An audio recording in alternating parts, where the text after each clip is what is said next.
If you're watching this video, chances are you're considering a move to Fulshear, Texas. You've heard all about the exciting growth and new construction, and if you want to know what it's really like to live here, check out my Insider's Guide. Hi, I'm Carolyn Bauerschlag, a local real estate agent right here in Fulshear, Texas, helping people just like you relocate from all over the country right to our great city. Let's get to it. The first thing to know about moving to Fulshear, Texas is that people are genuinely kind. That small town feel is real, and neighbors really do get to know each other. This is on full display, I would say, in the school community. You'll see parents helping each other with pickups and drop-offs. You'll see full-on purple pride for the Fulshear Chargers on Friday nights. People really do care about each other, and I would say when people need to come together, it's very evident that neighbors are able to lend a helping hand. Another thing to know is that people very much are salty about the growth in Fulshear. So I've mentioned to you before that Fulshear is a high growth area. And in 2025, the population is estimated to go above 60,000 people. Now, this doesn't sound like all that many, but it is when you consider that just in 2020, the population hadn't even really cracked 20,000 people. So you're experiencing nearly 3 times the growth in just a 5-year period. When you talk to residents, you will commonly hear them complain about things like traffic, that trees are getting cut down, or that it's just too hard to exist and that they tried to move away so they didn't have to look at so many people. But once the word gets out that an area is popular for a certain reason, it's naturally going to attract more people to that area. So I would say if you hear neighbors complaining about what it used to be like, that's pretty common. And I suspect that as Fulshear gets more popular, we'll continue to hear that complaint. Another sneaky thing that you should know about living in Fulshear is that the cops are everywhere. And I mean it. So there's a very low crime out in Fulshear, which is great, right? It's another great reason to move out to a small community. But what that means is that they are on the roads. So if you are speeding even by 5 miles an hour, you are highly likely to get pulled over. I mentioned to you earlier that Fulshear is like amongst the trees. There's a lot of nature, and I swear these guys pop out of the bushes. So you've got motorcycle cops, you've got the cops that are in the actual Tahoes, but they hide in parking lots and they hide in the medians. So please be mindful. Don't go above 5 miles an hour. You will get pulled over. You will get a ticket. You will go to the municipal court where they will make you pay. Speaking of driving, another important thing to know about Fulshear is that if you move out here, you are going to sit in traffic, namely on 1093. Now, fortunately, 1093, or what we call the West Park Toll, is getting expanded. The expansion project started in 2024, and it is supposed to complete in 2026. And as someone who drives this corridor several times a week, I can tell you with confidence that I believe that that actually is true. They've made incredible progress going from the Grand Parkway out to 359 in a very short period of time. So I am confident that the ingress out of Fulshear will be significantly better than it is right now. But I like to joke with people that I can basically meditate at the light at 1093 and 1463 and just not go anywhere. So if you are commuting in Fulshear, make sure to give yourself some extra time so that you're not late and don't speed and don't get pulled over by the cops.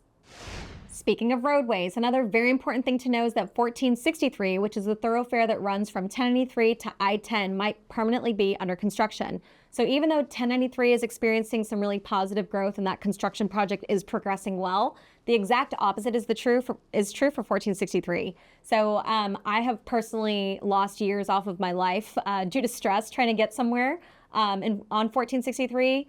Quite literally, I've gotten stuck at lights for 3 light cycles that should have just been easy peasy. That construction project started in 2022, and it is expected to go through at least 2027. Based on what I've personally seen, I would say that I wouldn't be surprised if it went even longer than that. Basically, they were trying to take this road from 2 lanes to 6, and instead of it being already like full of easements for highways, what they're doing is they're having to cut into existing commercial or residential areas to take up places for that road. So if you're living in or around 1463 especially, you need to budget even more time to get to wherever you need to go.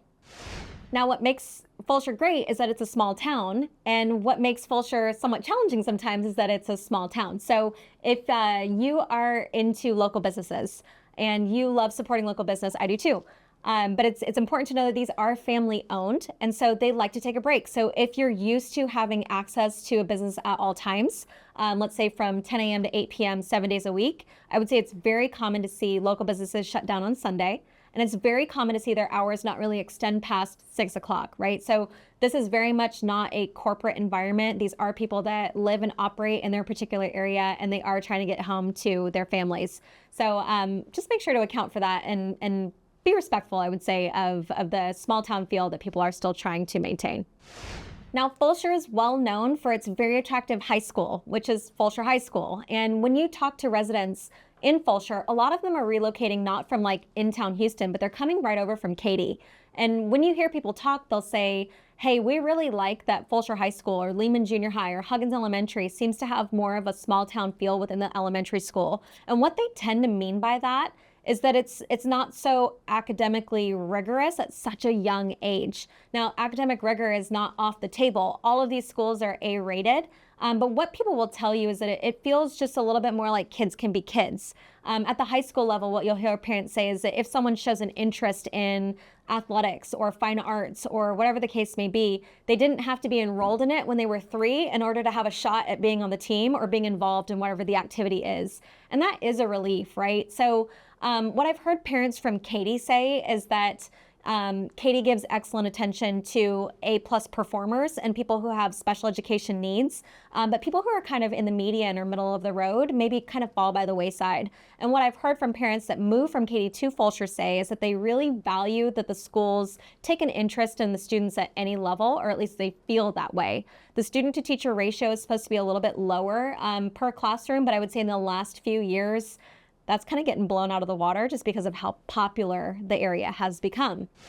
Speaking of popularity in schools, locals will tell you that bus service to and from these schools is a huge problem. So high growth areas have trouble getting enough funding to build schools as fast as people are showing up.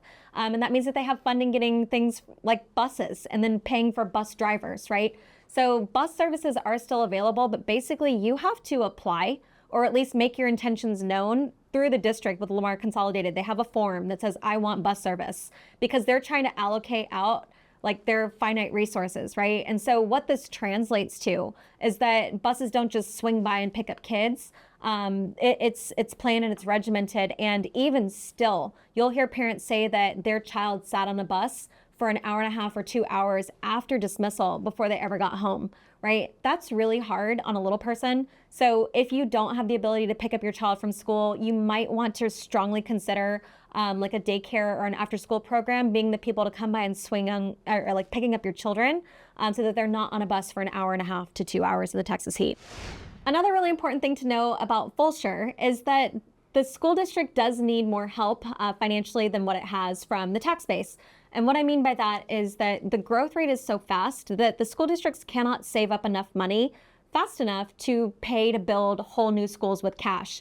So frequently what we've seen is that the Lamar Consolidated ISD will go to the public and they'll say, we would like to have a bond election. Essentially, school districts have to ask permission from the public to get mortgages or bonds to build these schools.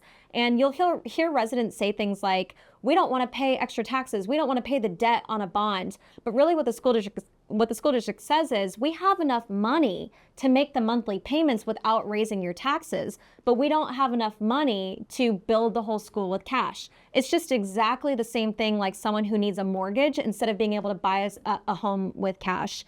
Unfortunately, because there's such a misunderstanding of how those funds are generated, people very much will vote down these bond elections. So over the last decade or so, Lamar Consolidated has come to the public many times and said, we need to have bond elections, and they either get voted down, they occasionally get passed, or they get passed in parts, right? And so there is a bond election that's coming up for 2025 where they are asking for, I think it's upwards of $1.5 billion to put schools throughout Lamar Consolidated.